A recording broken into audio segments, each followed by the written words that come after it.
Now this is an intriguing little endeavor I have stumbled upon in my dealings with higher academia. And I think I think this might be a very enriching moment for all of us to dive into for just a second, if you will, and explore the kind of ethical confines that we try to place artificial intelligence in, and how that actually plays out in the day to day. Very interesting stuff indeed. So, I've been working on a history paper this week. I have a big history term paper due. It's our midterm, if you will.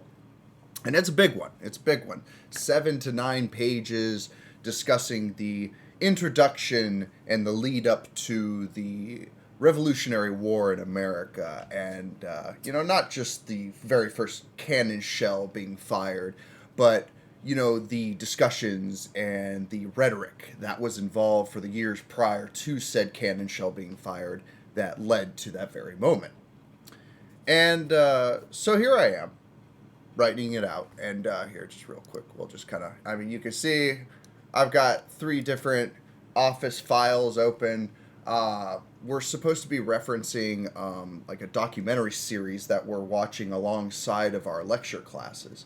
So I've done the studious thing of going through the documentary, pulling up a bunch of quotes, and also, acquiring quotes from elsewhere. I've got website references, book references, all sorts of stuff. I actually put in some elbow grease for this paper. I'm just here to do a good job, I want to have a really good, paper at the end of the day, right? And now, of course, that doesn't mean that I'm just going to lock myself in a box and just completely shut myself off from technology, right? If I'm doing math problems and if I got a calculator at hand, I'm going to use the calculator, right? So, now hold up. Before that provocative statement gets you up in arms, let me show you what I'm talking about here. So, I have enlisted the help of artificial intelligence. Now, did I get in here and immediately prompt ChatGPT, hey, ChatGPT, why don't you write me a 20-page paper about the American Revolution? Hey, wink, wink, wink. No, obviously that's not what I'm doing here. I will even be so kind as to quickly literally scroll to the beginning of this conversation. And even though it's kind of hard to see anyways, mainly what I'm doing here in this conversation with ChatGPT, you can see I'm taking a lot of screenshots, but this is a screenshot of our writing papers requirements, submissions for your paper. Please submit each writing assignment as an MS Word document. Things like that, right? So I'm giving the artificial intelligence, I'm giving the LLM context so that it understands where I'm coming from with my questions. So literally this very first question, using the Chicago style of citation, can you show me an example of how I would properly list a block quotation in my term paper, mark it with some sort of particular annotation at the end for the site, and then I would make the site into a footnote as per my instructor's instructions, as per what the professor is asking for. Screenshot of my professor's instructions provided. I want to make sure I do a proper job on this paper for him. And that is basically the nuts and bolts of this entire conversation. Me going back and forth with ChatGPT, just basically asking for help with formatting, with citations, discussing Chicago style. So literally the LLM noticed that my professor makes mention of the Chicago style. There's all these different styles for school term papers and stuff, right? So the AI caught on to that, like that we're targeting this very specific style, so let's stick to that. Let's work your footnotes like that. Let's make sure your references for your bibliography are looking how they're supposed to be looking. Oh, there's some common mistakes to avoid. Oh, that's not Chicago style. But I'm obviously not just copy pasting an entire term paper here. You can see, like, okay, so this is what I did, Chat GPT. Does that look wrong? Does that look right? Oh, no, what's going wrong? Oh, yet again. I gotta hit this. I gotta hit this out of the park. We gotta get this disclaimer out of the way, okay? I am not cheating. Let's make this very black and white here, okay? All right. And then I am conversing with the AI. Me and my AI psychosis. Dear Lord, pray for me. But anyway, so I'm going through, and I'm banging out my paper. I'm busting it out. I feel like I'm actually doing a really good job on this paper. I feel like this paper is going to be a banger of a paper, absolutely. But not to toot my own horn too much. So I'm going through this whole conversation, and I have kind of a funny inclination in the middle of it. And here we are. So I said to ChatGPT, kind of almost facetiously, if you will, I was like, I had a rather funny thought. In my professor's instructions, they make a mandated mention. Because when you read these, syllabuses, these rubrics, these, cataloged sets of instructions, if you will, right? They do, a lot of times, it feels just very checklisty, right? Do this, do this, do this, don't do this, do this, do this. And it's just check the box, check the box, check the box, check the box, right? In my professor's instructions, they make the mandated mention. No, ChatGPT, or we will draw and quarter you in the town square. American Revolution. And I said, nice call out to you directly, GPT. A big shout out, LOL. And while you and I are keenly aware that I am not just arbitrarily utilizing you to mass transcribe this paper for me, I am wondering, being the obnoxiously inquisitive type that I am, to the point of a fault, I'm wondering if maybe it would be proper to cite you and this conversation in the bibliography with a mention that, well, I did utilize you for help with formatting and citation referencing, etc., etc. I'll provide a screenshot of my professor's exact instruction on the matter. I think it would be proper, at least proper manner, to cite this conversation, if that's possible. What are your thoughts on the matter, GPT? And this is where things, in my opinion, took a very, very interesting turn. And I just want to go through it with you. I get the instinct you're trying to be honest and thorough. That is a good instinct. But in this case, you should not cite me in your paper. And let me be very clear, because your professor was also very clear. Now, I haven't actually shown you this just yet, but let me go ahead and actually pull up. There we go. Oh boy, he's a tiny guy, isn't he? You could just barely see him. Here, we'll make him big for a moment. Let's see. Is it? There it is. There it is. There it is. Hopefully you can read that. Here, we'll try and make it even bigger. Okay. I think that should hopefully be big enough for you to be able to read that. Avoiding plagiarism. And there's yet again, right? So go back to what I was saying. There's these mandatory checklist blocks of text, right? Like, you have to avoid the plagiarism and you cannot use the GPT. And so, here's the GPT one at the end here. Use of ChatGPT or other AI tools to write your papers is not permitted in this course. Furthermore, use of such tools without proper citation or acknowledgement is considered a form of plagiarism and a violation of the Student Code of Conduct. See the Dean of Students' Life Guide to academic misconduct in AI. And then there's the provided link to a whole other host of bureaucratic filings, if you will. And so that's the little paragraph, if you will. That's the text statement that me and GPT are operating off of. And this is GPT's ruling on it. This is GPT's ethical, moral decision over the efficacy of this, question. Over, should I mention it? Is it, proper and right to make mention? Because I did, in fact, here I am, right? Here I am using it. But I'm using it simply as an editor, if you will, right? It's simply correcting, references and citations and abbreviations.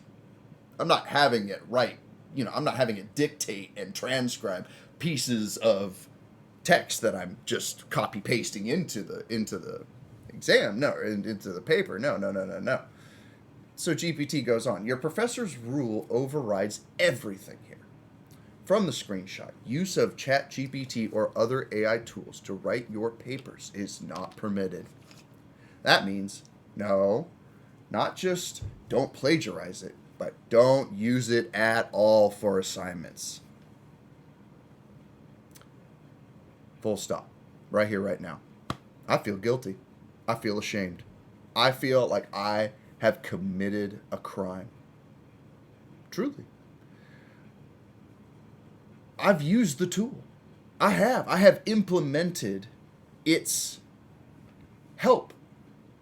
What am I to do? Am I to go back now and misquote? Am I to go back now and dereference my citations? Am I to go back now and purposely obfuscate my work so that I can make sure I'm adhering to the purity principle that is? Is that what I am to do here? Even if your use was formatting help, citation clarification, general guidance, it still technically falls under use. I agree, GPT. I agree.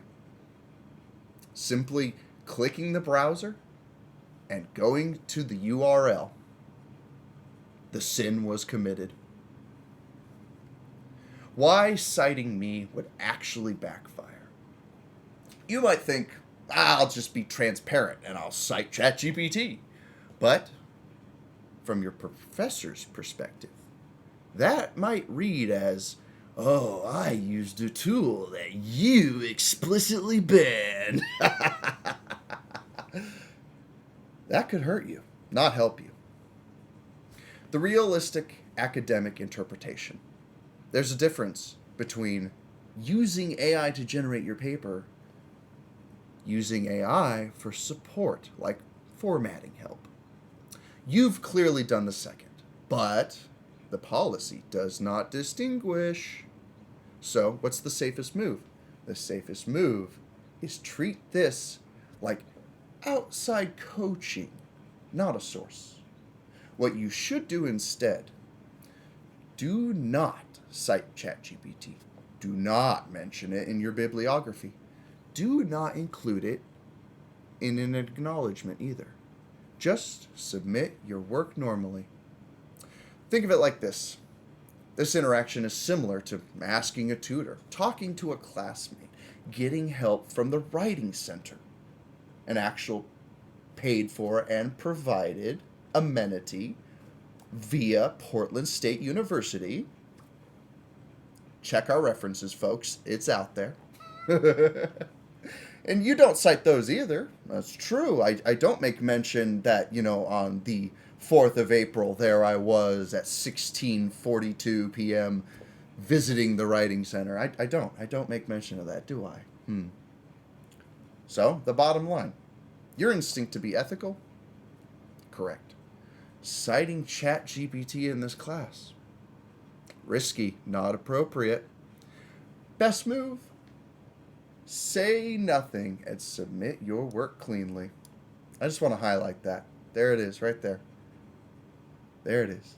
The artificial intelligence has ruled that I should just say nothing and move on. What's that old adage? Hear no evil, see no evil, speak no evil.